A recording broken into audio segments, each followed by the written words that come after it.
سادات الخلق الاجمعین ونجوم سماع المعارف والیقین والصلاة والسلام وتحیۃ والاکرام مولا و مولا الثقلین محبوب رب المشرقین والمغربین جد الحسن والحسین ابی الزہراء و ابی القاسم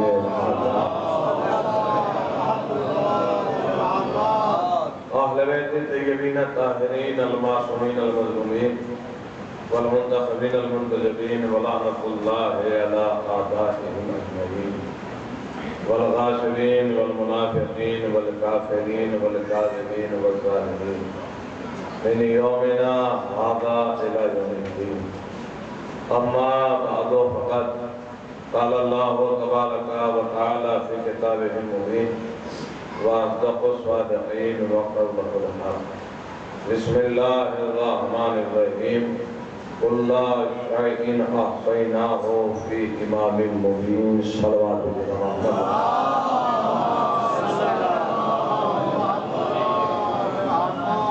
عزیزان محترم بزرگان ملت عزاداران مظلوم کربلا محبان حیدر کرام انتہائی واجب الاحترام بزرگان اکرام اور لائق صد محبت زمانہ اکرام، آج کی اس مجلس کو خطاب کرنا تھا خالدنا مولانا علی حیدر آبادی صاحب کو۔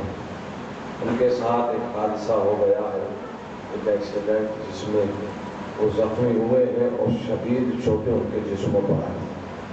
اولاً مقام دعا ہے کہ پروردگار عالم جو پہلے چہردہ معصومین علیہ السلام اور بالخصوص کہ جس کے لیے یہ فرش بچھایا گیا ہے کہ تصدق بیمار کربلا مولانا کو اور جہاں جہاں بھی مومنین بیمار ہیں ان کو شفائے کاملہ و عاجلہ عنایت فرمائے۔ آپ اور ہم جمع ہوئے ہیں اس بات پر تشریف لائے ہیں کہ ماہ محرم الحرام کی 26 تاریخ ہے اور یہ مجلس کی نسبت جو ہے وہ سید سجاد سے ہے۔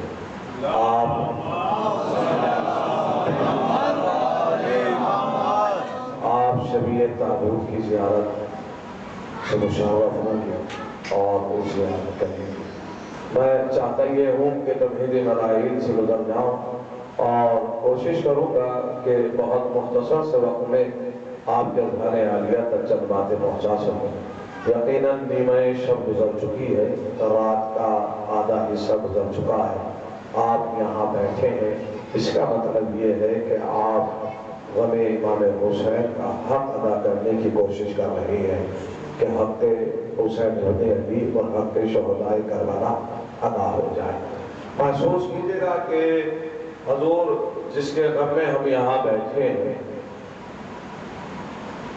ان شہدائے کربلا کے لیے، ان اسیران کربلا کے لیے، ان یتیمان کربلا کے لیے کہ انہوں نے سرزمین کربلا پر ایسا واقعہ رونما کیا جو کائنات میں کوئی اور کرنے کی وسعت نہیں رکھتا تھا سوائے مظلوم کربلا کے اور انصار حسین ابن علی کے۔ محسوس کیجئے گا لفظوں کو حضور، آپ اور ہم جمع ہوئے ہیں کہ یہ حق ادا ہو جائے۔ 2 محرم کو امام، میں بس بہت تیزی سے گزر رہا ہوں اس لیے کہ سید سجاد کے سلسلے سے اس مجلس کا آغاز کیا گیا جن کے لقب ہے زین العابدین، اور میں جوانوں آپ سے خطاب کر رہا ہوں، زین العابدین یعنی کیا؟ جو لقب ہے مولا کا زین العابدین یعنی اس کے معنی کیا؟ زین العابدین عبادتوں کی زینت نہیں، عابدوں کی زینت کو زین العابدین کہا جاتا ہے۔ تو میں سوچ کیجئے گا اگر فضیلت پہنچ جائے تو میرے ساتھ جائے عابدوں کی زینت کو، اور عابد بھی وہ عابد نہیں جسے گلی کا نمازی کہتا ہو کہ یہ عابد ہے، عابد وہ کہ جسے اسلام کہتا ہو کہ یہ عابد ہے۔ ان کی زینتوں کو زین العابدین کہا گیا۔ یقین جانیے رسالت معاد کی حدیث ہے کہ محشر کا میدان ہوگا اور خدا آواز دے گا کہ زین العابدین کو بلایا جائے، اور معصوموں کی صفوں سے ایک شہزادہ نکل کر آئے گا جو عابدوں کی زینت ہوگا۔ وہ عابد جسے اسلام اور اللہ کہہ رہا ہو کہ یہ عابد ہے. سید سجاد، میں یہ دو تین ترجمہ بتا دوں تاکہ بات واضح ہو جائے.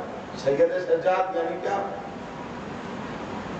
سجدہ کرنے والوں کے سردار، سجدوں کے سردار نہیں، ساجدین کے سردار، سجدہ کرنے والوں کے سردار. حضور 2 محرم کو امام والد کربلا ہوئے، اور امام نے 2 محرم کو جب داخل ہوئے ہیں، یہ تمام تاریخ آپ کا ذہن عالیہ میں محفوظ ہے، بس ایک نقطے کی طرف بہت تیزی کے ساتھ. 2 محرم کو امام والد کربلا ہوئے اور پوچھا یہ زمین کون سی ہے؟ تو کسی نے کہا مولا یہ نینوا ہے، یہ دشت کربلا ہے، یہ ماریہ ہے. کسی نے کہا مولا یہ عرض کرب و بلا ہے. امام نے فرمایا یہ ہماری منزل ہے، اس زمین کے مالک کو بلایا جائے. مالک کون ہے؟ بنی اسد. جب انہیں بلایا گیا تو پوچھا کہ آپ یہ زمین بیچنا چاہتے ہیں؟ تو انہوں نے بس ایک ہی لفظ کہا کہ فرزند رسول یہ زمین بنجر ہے، آپ اسے خرید کے کریں گے کیا؟ اب آپ محسوس کیجئے گا بس اس نوعیت کو. امام 2 محرم کو والد کربلا ہوئے اور 10 محرم کو شہید ہو گئے. تو زمین کربلا پہ کتنے دن کے لیے آئے ہیں؟ 8 دن. کتنے دن کے لیے؟ دیکھیں اگر آپ جاگ رہے ہیں تو میں یہ حساس موضوع چھیڑنے کی جسارت کر رہا ہوں. کتنے دن کے لیے آئے؟ امام نے پوری زندگی گزاری ہے مدینے میں. جہاں پوری زندگی گزاری ہے وہاں 1 گز زمین نہیں خریدی ہے. پتہ نہیں آپ کے ذہن آمادہ ہے کہ نہیں؟ اگر آپ جاگ رہے ہیں تو پڑھنے کے لیے آؤ. جہاں پوری زندگی امام نے گزاری ہے مدینے میں وہاں 1 گز زمین نہیں خریدی. اور جہاں 8 دن کے لیے آئے وہاں زمین خرید رہے. اس کا مطلب یہ حضور حسین بتانا یہ چاہتے ہیں کہ کربلا کا سفر 8 دن کا نہیں ہے. یہ لفظ بہت زیادہ تو آپ میرے ساتھ ہو جاتے. کربلا کا سفر 8 دن کا نہیں ہے. کیا کہا؟ بنی اسد کو بلایا گیا کہ اسے بیچنا چاہتے ہیں. خریدا کیوں؟ اگر کوئی کہے کہ جنگ کے لیے تو حضور اب میں اس کی دلیل بنا رہا، محسوس کیجئے گا. دامن اسلام میں جنگ بدر سے لے کر اور نہروان تک نہ جانے کتنی جنگیں ہیں.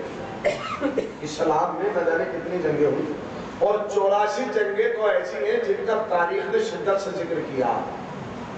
آپ مجھے ایمان سے بتائیں کیا پورے اسلام میں کوئی جنگ ایسی ہے جس کے لیے میدان خریدا گیا ہو؟ بدر سے لے کے نہروان تک کوئی ایک جنگ ایسی ہے جس کے لیے میدان خریدا گیا ہو؟ صرف زمین کربلا کو خریدا گیا. اس کا مطلب یہ کہ جنگ کے لیے نہیں خریدا گیا. پھر حضور وجہ بیان کر رہا ہوں، محسوس کیجئے گا. خریدا اس لیے ہے کہ 2 محرم کو بنی اسد کو خیام نصب نہیں کیے، قبیلہ بنی اسد کو بلایا کہ بیچنا چاہتے ہو؟ کہ مولا بنجر زمین ہم خریدنا چاہتے ہیں. معاہدہ طے ہوا کہ اتنے درہم. 2 ذات کے سکے زمین کی خریداری میں لگے، ایک امام حسین کے، ایک شریکت الحسین کے، یعنی جناب زینب. اور پوچھا کہ اسے کس کا نام لکھا جائے؟ تو کہا کہ اسے کڑیگر جوان علی اکبر کا نام لکھ دیا جائے. میں اپنے جذباتوں پہ قابو کیجئے اور بس نتیجہ سن لیجئے. خرید لیا حضور. وجہ کیا ہے؟ خریدا کیوں ہے؟ خریدا اس لیے ہے کہ اب چونکہ خرید لیا ہے تو کربلا ہے جاگیر حسین، کربلا ہے مملکت حسین، کربلا ہے ملکیت حسین. حضور خرید کے امام نے پہلے سے اپنی جاگیر بنایا. کیوں؟ اس لیے کہ اب جو بھی اس میں زبردستی داخلہ کرے گا وہ کہلائے گا غاصب. بہت سناٹے میں ہے، آپ نے نتیجہ دے کے جا رہا ہوں. اب جو بھی اس میں قبضہ کرے گا وہ کہلائے گا غاصب. حسین زمین خرید کے بتانا ہی یہ چاہتے ہیں کہ یہ ہمارے قاتل بعد میں ہے، ہمارے حقوق کے غاصب والے ہیں.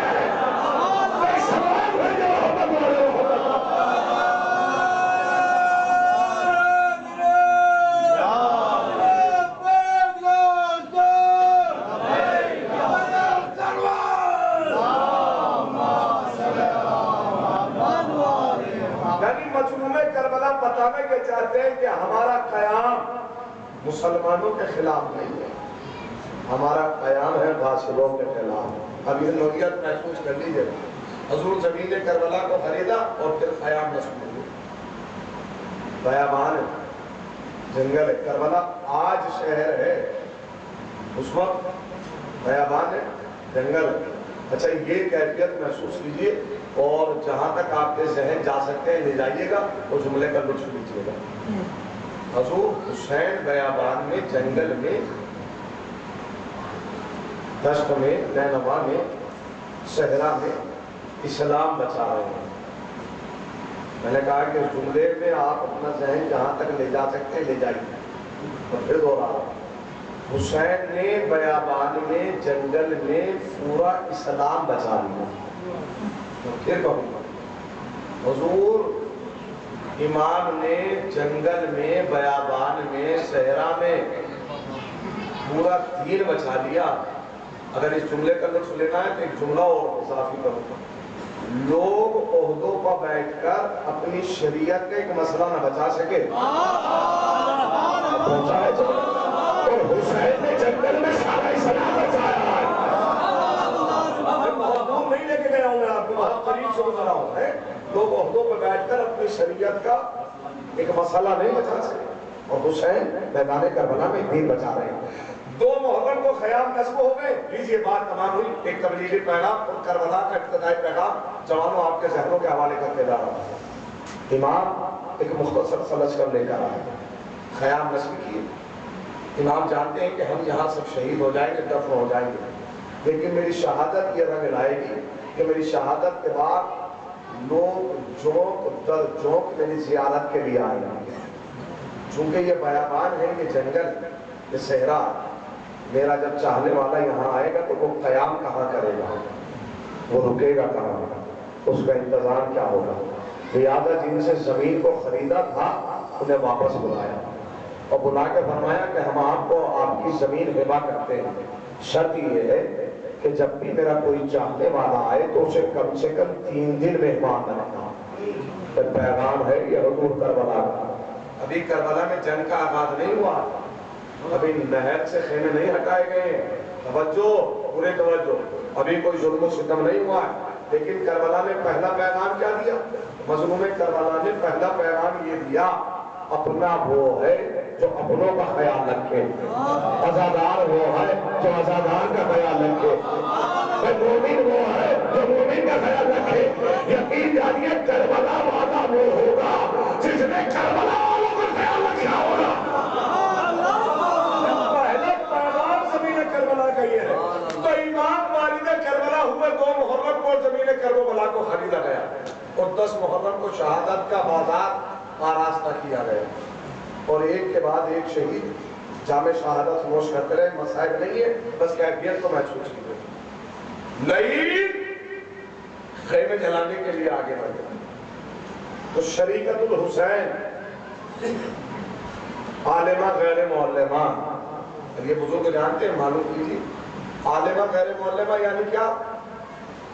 ایسی عالمہ، ایسی پڑھی لکھی ہوئی خاتون جسے زندگی میں کسی بھی مسئلے میں استاد کی ضرورت نہ پڑی ہو. زندگی کے کسی بھی مسئلے میں جسے استاد کی ضرورت نہ پڑی ہو، جس نے کبھی کسی سے یہ نہ پوچھا ہو کہ اس کا جواب کیا ہے، اسے کہتے ہیں عالمہ غیر معلمہ. اور کیفیت محسوس کر لیجیے آخری فرد تک جوانوں کے لیے. جب لعین خیموں میں آگ لگانے کے لیے بڑھے تو یہ بی بی آگے آئی اور آ کر سید سجاد کو پہلی مرتبہ مخاطب کر رہی ہیں، اے وقت کے امام. پہلی مرتبہ جناب زینب نے اپنے بھتیجے کو کہا ہے اے وقت کے امام. سجاد نہیں کہا ہے، علی نہیں کہا ہے، کیا کہا ہے؟ اے وقت کے امام. حکم کیا ہے؟ چل کے مر جائیں یا باہر نکل جائیں؟ تو امام نے کیا فرمایا؟ پھوپھی اما جان کا بچانا واجب ہے، لہذا باہر نکل جائیں. سوال آپ کے ذہنوں پر، حضور جو اتنی بڑی عالمہ ہو کہ جسے زندگی میں کبھی استاد کی ضرورت ہی نہ پڑی ہو، کیا اتنی بڑی عالمہ کو معلوم نہیں ہے جان کا بچانا واجب ہے؟ پتہ نہیں سوال پہنچا ہے کہ نہیں پہنچا ہے. ارے تو اتنی بڑی عالمہ ہے کہ جسے زندگی میں کبھی استاد کی ضرورت ہی نہیں پڑی، کیا اتنی بڑی عالمہ کو معلوم نہیں کہ جان کا بچانا واجب ہے، معلوم ہے تو سوال کو کر رہی ہے، اس لیے کہ شہادت حسین کے بعد لیکن یہ کہہ رہے تھے کہ ہم نے حسین کو مار ڈالا، حسین مر گئے تو لہذا امام بھی مر گیا اور امامت بھی ختم ہو گئی، اور زینب سوال پوچھ کے بتا رہی ہے ابھی امام بھی زندہ ہے اور امامت بھی زندہ ہے۔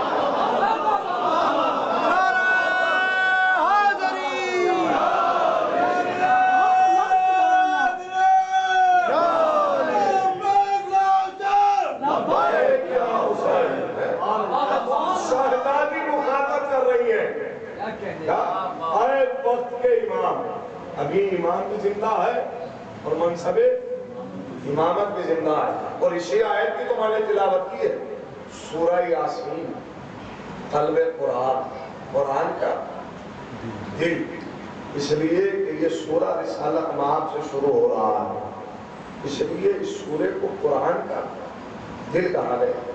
سورہ یاسین کی آیت نمبر 12 میں امام کا ذکر کیا گیا ہے۔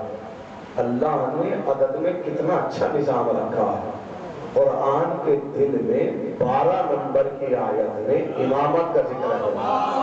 تو یہ کیفیت ہو جاتی تو میرے ساتھ میں کہہ رہا ہوں قرآن کے دل میں آیت نمبر 12 امامت کا ذکر، یعنی بتانا یہ چاہتا ہے کہ کائنات کے دل میں، مومن کے دل میں، قرآن کے دل میں امامت کے علاوہ اگر کچھ ہے تو کل بھی گھاٹے میں تھا، آج بھی گھاٹے میں تھا۔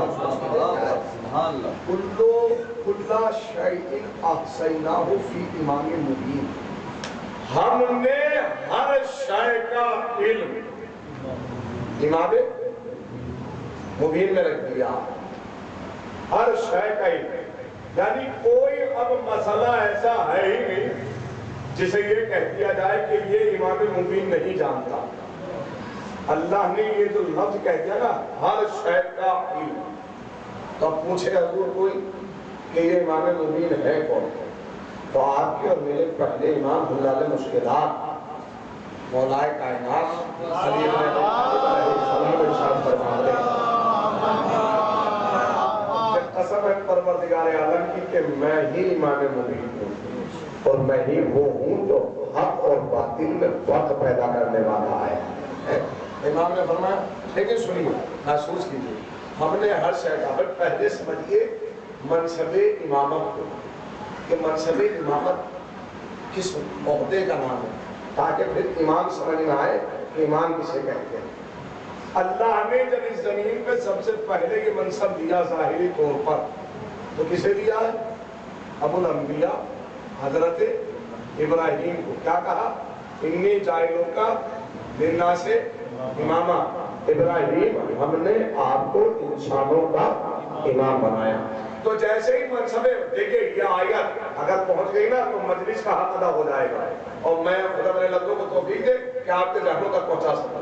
محسوس کیجیے گا، ہم نے آپ کو انسانوں کا، تو منصب امامت ابراہیم کو مل گیا، اور جب یہ منصب مل گیا تو ابراہیم نے دستِ دعا بلند کی، پروردگار عالم یہ عہدہ میری ذریت میں رکھنا۔ آواز کیا ہے؟ لا ینالو عہدی من الظالمین، ابراہیم اس عہدے پر ظالم نہیں آئے گا۔ ابراہیم نے اپنی برادری کی بات نہیں کی کہ یہ عہدہ میری برادری میں رکھنا، ابراہیم نے اپنی امت کی بات نہیں کی کہ یہ عہدہ میری امت میں رکھنا، ابراہیم بات کر رہے ہیں اپنی ذریت کی، یعنی اپنے حسب نسب، اپنے شجرے کی، یہ عہدہ میری نسل میں رکھنا۔ اور اللہ کیا کہہ رہا ہے؟ یہ عہدہ ظالمین تک نہیں جائے گا، یعنی آیت کم سے کم یہ تو بتا رہی ہے کہ امامت کا منصب شجرے دیکھ کے نہیں دیا جائے گا۔ تو شاید میں یہ لفظ نہیں پہنچا پایا، اور قریب امامت کا منصب نسبتیں دیکھ کے نہیں دیا جائے گا کہ یہ نبی کا رشتہ دار ہے تو امام بنا دیا جائے، قربان جاؤ، بھائی رشتہ داری پہ یہ منصب نہیں دیا جائے گا، بلکہ اہلیت پہ یہ منصب دیا جائے گا۔ یہ آیت دونوں وضاحتیں کر رہی ہے، ایک تو یہ کہ منصب امامت کیا ہے، اور ایک یہ کہ خود جناب ابراہیم کی شخصیت کو نمایاں کر رہی ہے کہ جناب ابراہیم کیا ہے۔ اللہ نے پہلے ابراہیم کو منصب امامت دیا اور پھر کہہ دیا کہ اس عہدے پہ ظالم نہیں آئے گا۔ یعنی اللہ ایک کو یہ بتانا چاہتا ہے کہ ابراہیم اس ذات کا نام ہے کہ جس نے اپنی پوری زندگی میں بھی ایک لمحہ ایسا نہیں گزارا ہے کہ جس میں ظلم کیا ہو۔ اگر ظلم کیا ہوتا تو منصب امامت حاصل نہ ہوتا۔ منصب امامت کا معنی یہ ہے کہ ابراہیم نے تمام عمر ظلم نہیں کیا۔ دیجئے حضور آواز ہو گئی اور فیصلہ یہ ہو گیا کہ یہ عہدہ جو ہے وہ ظالمین تک نہیں جائے گا، تو حضور ظالم کہتے کسے؟ بہت سارے ظلم کرنے والے کو ظالم کہتے ہیں، کسی کے چھیننے کو ظلم کہتے ہیں، کسی کو مار دینا ظالم کہلاتا ہے، ظلم کہلاتا ہے، کسی کا غصب کر لینا ظلم کہلاتا ہے۔ ایک ظلم یہ ہو گیا، ایک ظلم یہ ہے کہ اپنے نفس کے اوپر ظلم کرنا، بذات خود اپنے نفس کے اوپر ظلم کرنا، یہ بھی ظلم ہے، ایک ظلم۔ اب قرآن کی آیت ہے اور قرآن وضاحت کر رہا ہے کہ ظالم کسے کہتے ہیں۔ سورہ عنکبوت کی آیت وَمَا يُدْرِكُ، حضور یہ آیت آپ کی سماعت کی میزان میں تولی جائے گی اور اس کا وزن دیکھا جائے گا، اور اگر یہ آیت پہنچ گئی تو مجلس آگے بڑھ جائے گی ورنہ مجلس یہی تمام ہو جائے گی۔ قرآن آواز دے رہا ہے کہ ظالم کسے کہتے ہیں، وَمَا يَدْرِكُ بِآيَاتِنَا إِلَّا الظَّالِمُونَ، دیکھو کائنات میں جو بھی میری آیتیں جھٹلائے گا وہ ظالم ہوگا۔ قربان جاؤں میں آپ کی سماعتوں کا تبور، قربان جاؤں آپ کی سماعتوں، جو بھی میری آیتیں جھٹلائے گا وہ ظالم، اور ظالم امام نہیں بنے گا۔ پتہ نہیں آپ کے ذہن میں اللہ ہے کہ نہیں، ظالم امام نہیں بنے گا، اور جو آیتیں جھٹلائے وہ ظالم، جو آیتیں جھٹلائے وہ ظالم، اور ظالم امام نہیں بنے گا۔ بھیا 1400 سال سے لے کے اب تک شیعہ یہی تو سمجھاتے آئے ہیں فاطمہ دربار میں حق مانگنے نہیں گئی تھی اور بات بتانے گئی تھی، اس لیے کہ فاطمہ آیتیں سنا رہی تھی۔ ایک آیت نہیں 3 آیتیں سنائی گئی، شہزادی نے 3 آیتیں سنائی متواتر، اور سننے والے نے کہہ دیا کہ تمہارے بابا کی حدیث ہے نہ ہم کسی کے وارث نہ ہمارا کوئی وارث۔ یعنی شہزادی تحفظ ولایت میں جھوٹوں کے چہروں سے نقاب اتارنے گئی ہے کہ کل تک جو کہتے تھے کہ ہمیں قرآن کافی ہے، آج وہ حدیث سے سہارا لے رہے ہیں۔ قربان جاؤں میں آپ کے سامنے حضور آیت جھٹلانے والا ظالم، وہ ظالم ہی نہیں، اسی سورہ کے ایک بار آیت وَمَا يَجْحِدُ بِآيَاتِنَا إِلَّا الْكَافِرُونَ، جو ہماری آیت جھٹلائے گا وہ ظالم تو ہوگا، اس ساتھ میں کافر بھی ہوگا۔ آیت جھٹلانے والا ظالم، آیت جھٹلانے والا کافر۔ وسیم رزقی مرتد نہیں ہے، کافر ہے۔ آپ چاہے جیسی سن لیجیے گا، میں لفظ نہیں جانتا۔ اچھا جھٹلانے کے بعد بھی عہدے پہ کیسے آ گئے؟ یہاں تو باہر والوں کا معاملہ ہی نہیں، سارے اندر والوں کا معاملہ۔ یہ بالکل ہی ایسے عہدے پہ آیا ہے جیسے لوگ جانتے تھے کہ خلافت علی کا حق ہے، پھر بھی قرآن کو جھٹلانے والے عہدے دار بنے۔ اس لیے صرف چند سکوں کے لالچ تاریخ نے اپنے آپ کو دہرایا، محسوس کیا۔ تو حضور یہ منصب امامت ظالمین تک نہیں جائے گا۔ ابراہیم کو جب یہ منصب ملا تو ابراہیم نے 2 اسلام کے بڑے مرکز قائم کیے، یہ پھر سن لیجیے اور بات تمام ہو جائے گی۔ ایک مرکز کا نام ہے فلسطین اور ایک مرکز کا نام ہے مکہ۔ جو ابراہیم نے 2 مرکز اسلام کے بنائے، ایک فلسطین کو بنایا اور ایک مکے۔ مکے میں اپنے بیٹے اسماعیل کو چھوڑا، کیا آپ یہاں کی رہنمائی کریں گے، آپ یہاں کے حاکم، آپ یہاں کے رہبر لیڈر، اور فلسطین میں اپنے بیٹے اسحاق کو معین کیا۔ تو 2 جگہ ابراہیم کی ذریت تھی، ایک فلسطین میں اور ایک مکے میں، اور منصب امامت آنا ہے ابراہیم کی ذریت میں۔ توجہ، پوری توجہ، کس کی ذریت میں آنا ہے؟ ابراہیم کی ذریت، اور ذریت چل رہی ہے 2 بیٹوں سے۔ ایک بیٹے کا نام اسحاق، ایک بیٹے کا نام اسماعیل۔ اسحاق کے یہاں یعقوب پیدا ہوتے، بنی اسرائیل جنہیں کہا جاتا ہے، نام ان کا اسرائیل تھا، لقب ان کا یعقوب تھا۔ ترجمہ کیا جائے تو عبداللہ عبرانی ورڈ ہے، عربی میں اسی لیے استعمال ہونے لگا چونکہ قرآن مجید میں نازل ہوا ہے عبداللہ۔ عبداللہ کے یہاں 12 بیٹے اور 12 میں سے ایک بیٹا ہے جسے یوسف کہا جاتا ہے، جناب عبداللہ یعنی جناب یعقوب کے یہاں۔ اور یوسف نے خواب دیکھا 11 ستارے سورج اور چاند مجھے سجدہ کر رہے ہیں، اور آئے بابا میں نے خواب دیکھا ہے کہ 11 ستارے چاند اور سورج مجھے سجدہ کر رہے ہیں۔ تو باپ نے بھی ساتھ کہا میرے لال یہ خواب اپنے بھائیوں سے نہ بتانا، تو یہ کیفیت سمجھ لیجیے، آپ کانسیپٹ سمجھ لیجیے تاکہ عظمت سمجھ میں آ جائے۔ میرے لال یہ خواب اپنے بھائیوں سے نہ بتانا، بھائیوں سے۔ نبی یہ نہیں کہہ رہے ہیں اپنی برادری والوں سے نہ بتانا، اپنے قبیلے والوں سے نہ بتانا، کیا کہہ رہے ہیں؟ اپنے بھائیوں سے نہ بتانا۔ تو حضور اس لیے کہ یہ تمہاری فضیلت ہے اور تمہارے بھائیوں کا سینہ تمہاری فضیلت برداشت نہیں کر پائے گا۔ اور میں قربان جاؤں آپ کی سوالوں میں نتیجہ دے کے جا رہا ہوں، اس کا مطلب یہ ہے حضور معصوم کی فضیلت ہر سینہ برداشت نہیں کرتا۔ یعقوب کہہ رہے اپنے بیٹوں کے لیے کیا کہ اپنے بھائیوں سے نہ بتانا ورنہ یہ برداشت نہیں کر پائیں گے۔ لیکن اس کے بعد وجود بھی کہ یوسف نے وہ خواب چھپائے رکھا لیکن پھر بھی حسد کرتے رہے، بغض رکھا۔ اچھا وجہ کیا ہے اس کی، آپ ایمان سے بتائیں، کبھی تحقیق کیجیے اور اپنوں کو زور ڈالیے کہ بغض کی وجہ کیا ہے۔ 11 بھائی، 11 نہیں 10 بھائی جو یوسف سے بغض رکھتے ہیں، اس کی وجہ کیا ہے؟ ابھی تو نہ یوسف نے یہ کہا کہ میں نبی ہوں، نہ اپنی نبوت کا اعلان، نہ اپنے رسالت کا اعلان، نہ اپنے خواب کا ذکر کیا ہے۔ ابھی تو ایک عام اور سادہ زندگی گزارے۔ وجہ کیا ہے؟ خدا کی قسم دیکھیے نیمہ شب تو ہو چکی ہے اور نیند کا غلبہ آنا چونکہ فطری بات مجھے آ کر، لیکن دنیا میں آپ کہیں بھی سو جائیں، جب سو گے یا دائیں گرو گے یا بھائیں گے،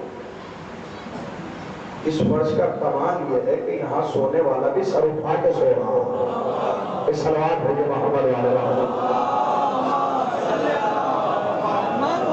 بھائی نیند تو ایک فطری تقاضا ہے، اس کا کام آنا ہے، یہ آ کر رہے گی۔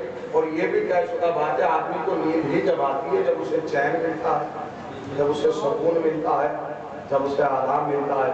کم سے کم سونے والے بتا تو رہے کہ اب ہم چین کی جگہ آ گئے، اب ہم سکون کی جگہ آ گئے، اب ہم آرام کی جگہ آ گئے۔ لیکن جو لوگ مجھے سنائے میں ان سے خطاب کر رہا ہوں، حضور محسوس کیجئے گا ابھی تو اعلان نہیں کیا۔ بغض کی وجہ کیا؟ بغض کی وجہ یہ ہے کہ بابا انہیں زیادہ چاہتے ہیں، بس یہی تو وجہ ہے، اور تو کوئی وجہ نہیں۔ بابا انہیں زیادہ چاہتے ہیں لہذا اس لیے ہم ان سے بغض رکھتے ہیں۔ بابا انہیں زیادہ چاہتے ہیں اس لیے ہم ان سے بغض رکھتے ہیں۔ میں پھر لفظ کہہ رہا ہوں، بابا انہیں زیادہ چاہتے ہیں اس لیے ہم ان سے بغض رکھتے ہیں۔ لفظ بدل دوں، نبی انہیں زیادہ چاہتا ہے اس لیے ہم ان سے بغض رکھتے ہیں۔ سمجھ میں آیا؟ لوگوں نے علی سے دشمنی علی کی فضیلت کی وجہ سے نہیں کی، نبی علی کو زیادہ چاہتا ہے۔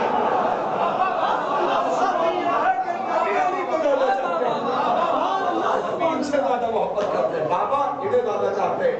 تو حضور ان کی نسل میں یعقوب کے بعد یوسف اور پھر یہ سلسلہ کنورٹ ہوا لاوی کی طرف، اور لاوی کے بعد فاحش، فاحش کے بعد یسر کے یہاں 2 بیٹے، ایک عمران ہے اور ایک یاحیس ہے، اور یاحیس کے یہاں قارون اور عمران کے یہاں موسیٰ۔ توجہ، یہ جو موسیٰ ہیں جنہیں کلیم اللہ کہا جاتا ہے، ان کا قبیلہ مصر نے مدتوں تک انتظار کیا ہے۔ جب جناب یوسف کو یہ احساس ہوا کہ میں اس دنیا سے جانے والا ہوں تو انہوں نے اپنے قبیلے کے 40 بزرگوں کو بلایا اور کہا کہ دیکھو یہ جو مصر جہاں ہماری حکومت ہے، نظام الہی قائم ہے، یہ سب مسمار ہو جائے گی، تباہ ہو جائے گا، برباد ہو جائے گا، اور یہاں ظالم اور جابر بادشاہ قبطیان تم پر حملہ کریں گے۔ قبطیان کو یعنی کہ ظالم اور جابر بادشاہ یعنی فرعون اور آل فرعون تم پر قابض ہو جائیں گے اور فرعون کی حکومت ہوگی۔ اور تمہارے بچوں کو مارا جائے گا۔ اب آپ محسوس کیجیے، ایک لفظ پڑھنا چاہتا ہوں میں، بات پہنچ جائے جناب یوسف کی وسیلت میں۔ تو بزرگوں نے کہا کہ ایسے عالم میں، ایسے سچویشن میں ہمیں کرنا کیا چاہیے؟ جہاد کریں کریں، لڑیں کریں، پھر کیا کریں؟ کا انتظار کرنا۔ تو قربان جاؤ آپ کے ساتھ، انتظار کرنا۔ انتظار کا کس کا؟ عمران کے بیٹے کا انتظار کرنا۔ اگر آپ کی جگہ نہیں پہنچے تو میں افسوس کروں گا۔ عمران کے بیٹے کا یعنی کس کا؟ جناب موسیٰ کا۔ جب وہ آ جائے تو ان کے لشکر میں شامل ہو جانا۔ عمران کے بیٹے کا انتظار کرنا، یعنی یوسف کی وصیت یہ بتا رہی ہے کہ جب حکومت دشمنوں کی آ جائے تو گھبرانا نہیں، بلکہ عمران کے بیٹے کا انتظار کرنا چاہیے کہ عمران کا بیٹا آ جائے۔ حضور یہ حسب نسب چلا جناب موسیٰ کا، اور پھر یہ سلسلہ بڑھتا رہا، یونس ایوب، اور پھر تاریخ میں عمران ہو رہا ہے۔ اور اسی سلسلے میں عمران کے یہاں ایک بیٹی آئی فاطمہ، اور وہ جناب مریم، اور مریم کے یہاں ایک بیٹے ہیں جناب عیسیٰ۔ یہاں آ کر اسحاق کی ذریت پہ ہدایت کا سلسلہ آ کر رک جاتا ہے۔ بس جناب اسحاق کی ذریت کہاں کر رک گئی؟ جناب عیسیٰ پر۔ توجہ، جناب اسحاق کی ہدایت ہادی کا سلسلہ کہاں کر رک گیا؟ جناب عیسیٰ پر۔ اب آ جائیے جناب اسماعیل کی طرف۔ جناب اسماعیل کے یہاں ان کی ذریت میں اسماعیل کے بعد جو نبی ہوئے ہیں وہ ہیں آپ اور ہمارے نبی رسالت مآب حضرت محمد مصطفیٰ صلی اللہ علیہ وسلم۔ اسماعیل کی ذریت میں کون ہوئے ہیں؟ اسماعیل کے بعد ہوئے ہیں محمد۔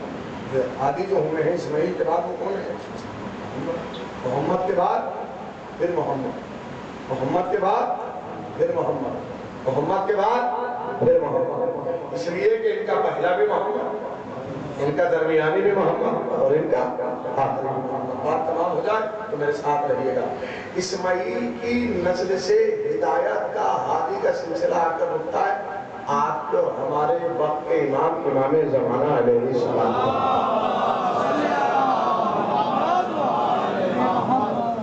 اسحاق کی نسل کا سلسلہ آ کے کہاں رکا جناب عیسیٰ کا؟ اسماعیل کی نسل کا سلسلہ آ کے کہاں رکا آپ کو ہمارے امام پر آ کر؟ نظام الہی دیکھیں، اللہ نے اسحاق کی نسل کے بھی آخری ہادی کو زندہ رکھا اور اسماعیل کی نسل کے بھی آخری ہادی کو زندہ رکھا۔ تو میں قربان جاؤں آپ کو سماعت کروں، اور ان دونوں کے کمالات اور معجزات بھی ایک جیسے ہیں۔ دونوں کی ذریت کے کمالات اور معجزات ایک جیسے ہیں۔ اگر اسحاق کی نسل والا مردہ زندہ کرتا ہے تو اسماعیل کی نسل والے بھی ٹھوکر مار کے مردہ زندہ کرتے ہیں۔ اگر اسماعیل کی نسل والا فرشتوں، اسحاق کی نسل والا مریضوں کو شفا دیتا ہے تو اسماعیل کی نسل والے بھی فرشتوں کو پورا عطا کرتے ہیں۔ اگر اسحاق کی نسل والا پوری توجہ مٹی کے پرندے بناتا ہے تو اسماعیل کی نسل والے تعلیم پہ بنی ہوئی تصویر بنا دیتے ہیں۔ اگر اسحاق کی نسل والا پانی پہ چلتا ہے تو اسماعیل کی نسل والے پانی پہ مسلح بچھاتے ہیں۔ ان کا آنا بھی معجزہ، عیسیٰ کا چرخ چہاروں سے آنا بھی معجزہ۔ عیسیٰ اپنی گواہی دیں گے، امام اپنی گواہی دیں گے۔ توجہ، امام اپنا تعارف کرائیں گے، عیسیٰ اپنا تعارف کرائیں گے۔ اور میں پوری ذمہ داری سے منبر رسول سے روایت پڑھ کے یہ جملہ کہہ رہا ہوں، جب آپ کو اور ہمارے امام آئیں گے نا تو یہ نہیں کہیں گے میں علی کا بیٹا ہوں، یہ تعارف نہیں ہوگا۔ میں علی کا بیٹا، بزرگان قوم میرے سامنے بیٹھے، جملے کی قدر کیجیے گا۔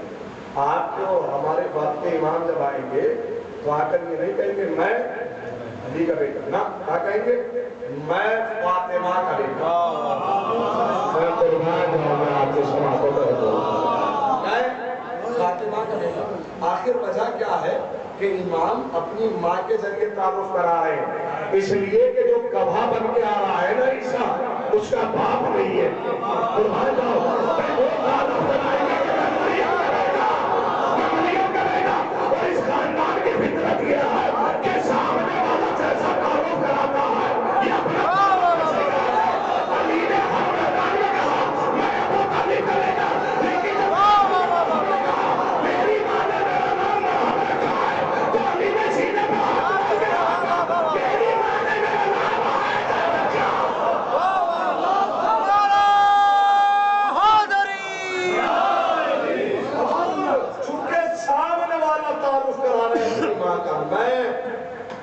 کا بیٹا. امام آ کر آواز دیں گے میں فاطمہ کا بیٹا. اور پھر مصلی بچھایا جائے گا پانی کے اوپر. سبحان اللہ سبحان اللہ. اچھا یہ پانی کے اوپر مصلی کو بچھایا جا رہا ہے. اگر آپ کہیں کہ عبادت کرنے کے لیے تو پھر میرا سوال ہے امام ظہور کہاں سے کریں گے؟ خانہ آپ مجھے بتائیں ایمان سے کیا اس ساری دنیا میں عبادت کرنے کے لیے کعبے سے اچھی جگہ ہے؟ تو کعبے سے ظہور کر رہے ہیں کعبے میں مصلی بچھا دی. پتہ نہیں ذہن آمدہ ہے کہ نہیں. چلیے کعبے میں نہیں بچھا رہے ہیں تو جب آپ مدینے آئیں گے مدینے میں بچھا دیجیے. آپ نجف جائیں گے نجف میں بچھا دیجیے. کیجیے کائنات کی زمین کی سردار کیا ہے. آپ کربلا جائیں گے کربلا میں مصلی بچھا دیجیے. جو پانی پہ تو اس کا مطلب یہ ہے کہ عبادت کے لیے مصلی نہیں بچھ رہا بلکہ مصلی کی صورت میں مسند امامت سجائے جا رہے ہیں.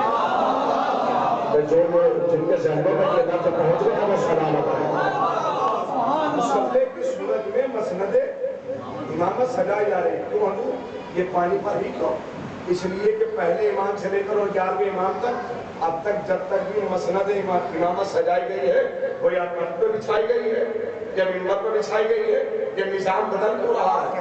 آپ پانی پہ کیوں بچھا رہے ہیں؟ کیا وجہ ہے کہ جب ہمیں تخت پہ بچھائی تھی تو کچھ بچہ نہ اچھلے تخت پہ آ بیٹھے ہم نے منبر پہ سجائی تو نہیں اچھلے منبر پہ آ بیٹھے.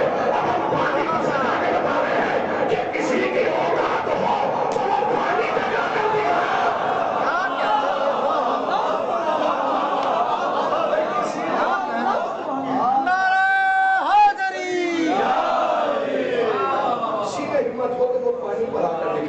اور یہ مسند امامت نہیں بلکہ حکومت امامت قائم ہے اور امام ایک نظام قائم کرے گا جسے عدالت کا نظام کہا جائے گا. نظام عدالت. اب یہ میرے سامنے جو بزرگ بیٹھے ان سے معلوم کیجیے گا میں نے تواریخ میں پڑھا ہے اور میں بیان کر رہا ہوں. امام کی حکومت کا نظام یہ ہوگا کہ جہاں صفات بیان کیے ہیں کہ عدالت کا عالم یہ ہوگا کہ مثال کے طور پر یہ مثال یہ دی جاتی ہے کہ شیر اور بکری ایک ہی گھاٹ میں پانی پی گے. یہ پڑھ لینا آسان ہے اس کا سن لینا آسان ہے لیکن جب کوئی لفظ کہا جائے نا تاریخ میں تو اس پر غور کیا جائے کہ یہ کہا کیوں گیا.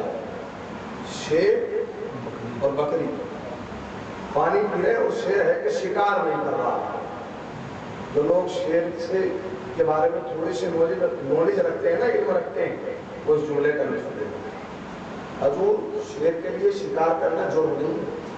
اللہ نے اس کی فطرت ہی یہ رکھی ہے کہ وہ شکار کرے گا تو کھائے گا. شیر اور بکری کا ایک ہی گھاٹ پہ پانی پینا دو باتوں سے خالی نہیں. پہلی بات شیر شکار جب کرتا ہے جب وہ بھوکا ہو. اللہ کو پہنچ جائے تو میرے ساتھ رہے. شیر شکار جب کرتا ہے تو وہ شیر کبھی بھی شوق کے لیے شکار نہیں کرتا اور جو شوق کے لیے شکار کرتا ہے وہ کبھی شیر نہیں ہوتا.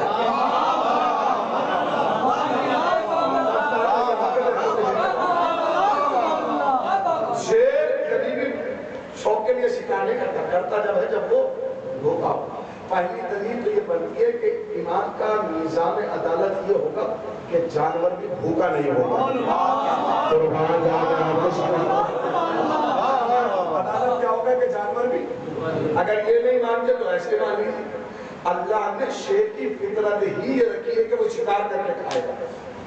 اس کی فطرت کیا ہے؟ شکار کرنا. اور اگر وہ شکار نہیں کر رہا ہے تو اس کا مطلب یہ ہے کہ اس کی فطرت بدل گئی. بہت سناتے ہیں آپ اس جملے کا لطف لینا چاہیے گا. اس کا مطلب یہ ہے کہ اس کی فطرت بدل گئی. نہ اس کو ہوں تو حضور امام ہوتا ہی وہ ہے جو فطرتوں کو بدل دیتا ہے. آج کل ہمارے سامنے 7ویں امام کا واقعہ ہے کہ امام کو بھوکے شیر کے پنجروں میں ڈالا گیا اور شیر بھی وہ جو نابینا ہے اندھے ہیں اور بھوک میں تڑپ رہے ہیں. 7ویں امام کو جب پھینکا گیا پنجرے میں اور شیروں نے لپکنا چاہا تو خوشبو امامت کو محسوس کیا، اٹھتے ہوا سر قدموں میں جھکنے لگا۔ تو میرے پاس وہ نظر نہیں ہے تو میں منظر دکھا سکتا، اٹھتے ہوئے سر قدموں میں، بھوکے تھے، جانور تھے، سبحان اللہ سبحان اللہ، فطرت رکھتے تھے کیا بات ہے بابا، کہ ہم امامت کو اپنی بھوک قربان کر سکتے ہیں۔ کہ یہ لفظ ہی نہیں پہنچا ہے، یہ لفظ نہیں پہنچا، ہم امامت پر اپنی بھوک، اور یہی تو درس کربلا دے رہی ہے۔ آپ کہہ رہے واہ واہ واہ، جانثار وہ نہیں ہوتے جو ساتھ ہوتے ہو، جانثار وہ ہوتے ہیں جو قربان ہوتے ہیں۔ یہی درد تو کربلا نے دیا ہے۔ اور اگر ابھی بھی میں بات نہ پہنچا سکا تو آؤ میرے ساتھ نہر القمہ کا، علی کا شیر دریا میں کھڑا، چلوں میں پانی ہے اور ہونٹوں پہ پیاس ہے، لیکن کوئی تاریخ نہیں ملتی کہ یہ پانی عباس کے لبوں سے مسکورا ہو۔ پانی اٹھایا ضرور ہے، تو لوگ سوال کرتے ہیں جب پینا نہیں تھا تو اٹھایا کیوں؟ اس لیے کہ اگر چلتے ہوئے دریا میں سے پانی بھر کے چلے جاتے عباس تو تاریخ یہ لکھ دیتی کہ وہ آئے تھے جلدی سے پانی بھرا اور چلے گئے، قبضہ نہ کر لایا، دریا میں رک کر اتر کر چلو میں اٹھا کر پھینکنے کا مطلب یہ کہ دیکھ ہم نے قبضہ بھی کیا اور چھوڑ بھی دیا۔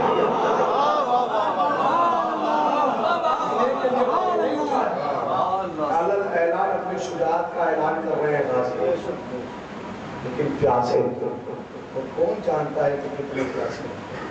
کربلا کا ہر شہید میدان کربلا میں اپنی پیاس کا اظہار کرتا ہوا نظر آیا ہے، سوائے غازی ابو الفضل عباس۔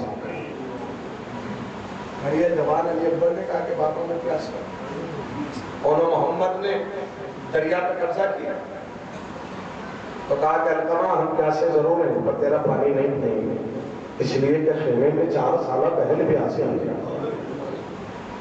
جناب قاسم سے جب زین سے زمین پر آئے اور گھوڑے کی ٹانگیں جسم پر پڑ رہی تھی تو اپنے اظہار پیاس ایسے کر رہے ہیں کہ امو ذرا جلدی کیجیے گا، اس لیے کہ سوکھے ہوئے جسم پر گھوڑے کی ٹانگیں برداشت نہیں ہوتی ہیں۔ لیکن کوئی تاریخ نہیں ملتی۔ حضور کربلا میں 2 ہی ذات ایسی ہیں جنہوں نے آخری لمحے تک اپنی پیاس کا اظہار نہیں کیا۔ ایک مقام وہ بھی آئے جہاں امام نے بھی اپنی پیاس کا اظہار کیا۔ امام نے یہ نہیں کہا کہ میں پیاسا ہوں۔ جب خیمے سے رخصت ہو رہے ہیں تو بہن زینب کو وصیت کر رہی ہے، میری بہن جب وطن جانا نصیب ہو تو میرے شیعوں کو میرا سلام کہنا اور ان سے کہنا کہ جب بھی ٹھنڈا پانی پینا حسین کی پیاس کو مارتا۔ لیکن کربلا کی 2 ذات جنہوں نے کبھی نہیں کہا کہ ہم پیاسے ہیں، ایک ذات کا نام عباس ہے اور ایک ذات کا نام ہے زینب، جنہوں نے کبھی نہیں کہا کہ ہم پیاسے ہیں، ہم پیاسے ہیں۔ ایک محافظ حسین کا نام ہے، ایک شہیدۃ الحسین کا نام ہے، جنہوں نے کبھی نہیں کہا۔ کہا جاتا آپ ابھی زیارت کریں گے ایک ایسے تابوت کی کہ جسے کربلا کے بعد بیڑیوں کو چکرا گیا، جسے خاردار توق پہنایا گیا، جس کے کمر میں لنگر ڈالا گیا، ہاتھوں میں ہتھکڑیاں تھیں، پاؤں میں بیڑیاں تھیں۔ بہت دیر مسائل پڑھنے کا عادی نہیں ہوں، بہت مختصر سے مسائل پڑھوں گا اور مجلس تمام ہو جائے گی، تو کیفیت کو محسوس کر لیا۔ حضرت 11 محرم ابو منظر نے سید سجاد سے آپ کو ہمارے چوتھے امام سے سوال کیا، مولا کربلا میں سب سے بڑا مصیبت کا مقام کیا تھا؟ مولا وہ مقام جو آپ سے برداشت نہ ہوا، مولا وہ اذیت جس کی آپ تاب نہ لا سکیں۔ تو سید سجاد رو گئے، حضرت آپ کتنا رونا، کتنا روئیے گا؟ اگر غم مناؤ تو ایسے مناؤ جیسے سجاد نے منایا۔ اللہ اکبر، جو زندگی بھر اپنے بابا کو روتا رہا، جب پانی امام کے سامنے آتا تھا، تاریخ لکھتی ہے کہ بعض اوقات جب امام وضو کرنے بیٹھتے تھے اور وضو کا پانی سامنے آتا تھا تو امام پانی دیکھ کر رونے لگتے تھے، اور اتنا روتے تھے کہ پانی مذاب ہو جاتا تھا۔ پانی دیکھ کر بے ساتھ کا کہتے تھے، ہائے میرا پیاسا بابا جسے تہرا کرنے میں زبا کیا گیا۔ اللہ اکبر، خدا کو مرد میں سوائے مغلوب کربلا بعد ہماروں میں بہت اور مسائل ہوگا. ابو منظر نے پوچھا مولا میدان کربلا میں آپ کے اوپر سب سے بڑا مصیبت کا مقام کیا تھا؟ امام رونے لگے رو کے فرمایا ابو منظر 11 محرم تھی، جلتے ہوئے خیال تھے، چھپتی ہوئی رنائیں تھی، یتیموں کے رخسار پر تماچے تھے اور قیامت کا منظر تو وقت ہوتا جب لعین نے حکم دیا کہ زیدانیوں کو اسیر کر لیا جائے اور لعین رسی لے کر میری پھپھیوں کی طرف بڑھا تو میری پھپھی نے مجھے بڑی حسرت سے دیکھا کہ سردار ایک نام حرم ہمارے ہاتھوں کو مار دینے آ رہا ہے. میں آگے بڑھا اور میں نے بڑھ کے آواز دی لعین تو یہی چاہتا ہے نا کہ میری پھپھیوں کے ہاتھ باندھے جائے؟ میں رسیاں مجھے دے دے، میں اپنے ہاتھوں سے اپنی پھپھیوں کے ہاتھ باندھوں گا. ارمانوں میں باتیں لکھتے ہیں کہ سجاد ہاتھ باندھتے جاتے تھے، پھپھیاں چہرہ دیکھتی جاتی تھی، لیکن جب سب بیویوں کے ہاتھ باندھ دیے تو ایک 4 سالہ بہن طرف کے کہتی ہے بھیا کیا میرے ہاتھ بھی باندھے جائے؟ کوئی غمت ہے سوائے بدروں میں کربلا کے ہاتھ آداروں کتنا ہوئے گا مجھے نہیں معلوم. کوئی پوچھ سکتے سجاد سے کہ مصیبت کیا ہوگی؟ عدالت سنیں گے. مدینے میں آنے کے بعد سجاد مدینے میں نہیں رہتے تھے بلکہ مدینے کے باہر ایک گھر تھا. لوگ زیارت کے لیے گئے ہیں، انہوں نے اس گھر کی زیارت سے مشرف ہوئے ہوں گے اور جو نہیں گئے پرواہ نکالا انہیں جلد جلد تمام مزارات مقدسہ کی زیارت سے مشرف فرما. جنہوں نے مدینے کی زیارت کی ہے انہوں نے دیکھا کہ مدینے کے باہر ایک گھر ہے جو آج بھی سید سجاد کے نام سے موسوم ہے. امام مدینے میں نہیں رہتے تھے، مدینے کے باہر رہتے تھے. واقعہ کربلا کے بعد، واقعہ حمرہ کے بعد امام سے بستی میں نہیں رہا جاتا، مدینے میں رہتے تھے. ہاں جب کسی ضرورت کے تحت امام مدینے کی طرف جاتے تھے اور قصاب آتا ہوا دیکھتے تھے کہ حسین کا بیمار بیٹا آ رہا تو اپنے دکانوں پر پردہ ڈال لیتے تھے. اور اگر کسی جانور کو ذبح ہو تو وہ دیکھ لیتے تھے تو امام طرف کے پوچھتے تھے بھائی کیسے پانی پلا دیا تھا؟ تو قصاب کہتا تھا امام اتنی غیرت ہم میں ہے، ہم جانتے ہیں کہ ذبح کرنے سے پہلے پانی پلا دینا چاہیے. تو امام کربلا کا رخ کر کے کہتے تھے بابا ارے جانوروں کا بھی میرا خیال رکھا جاتا ہے کہ انہیں ذبح کرنے سے پہلے پانی پلا دیا جائے، لیکن میرا قریب بابا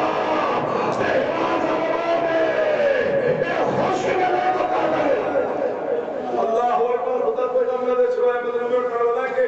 میں بہت تیزی سے ایک روایت اور مجلس تمام شہادت ولید ابن عبد الملک کے ذریعے امام کو آپ کو میرے وقت کے امام چوتھے امام جو زندگی بھر اپنے بابا کو یاد کر کے روتے رہے، ولید ابن عبد الملک امام کا قاتل.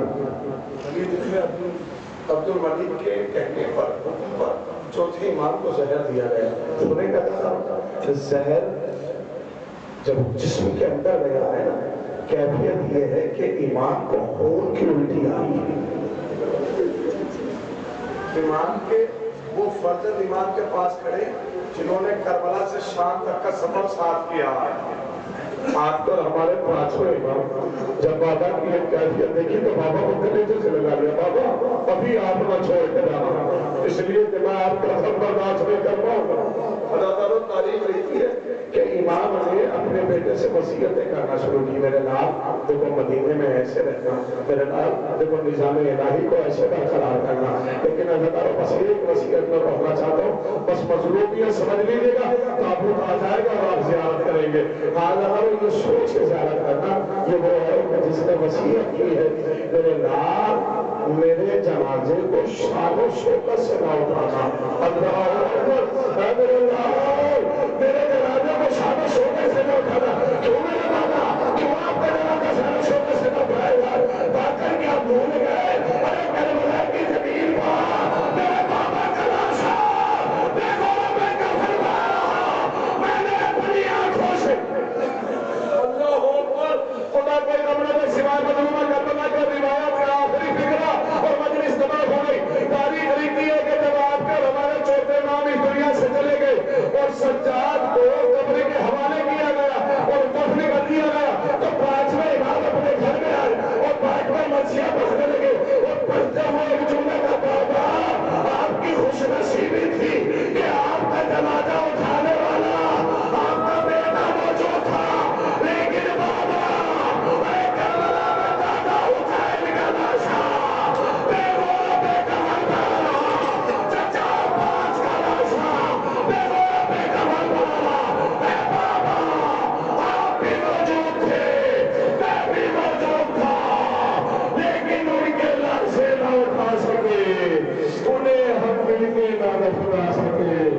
بابا جیسے دفنا ہے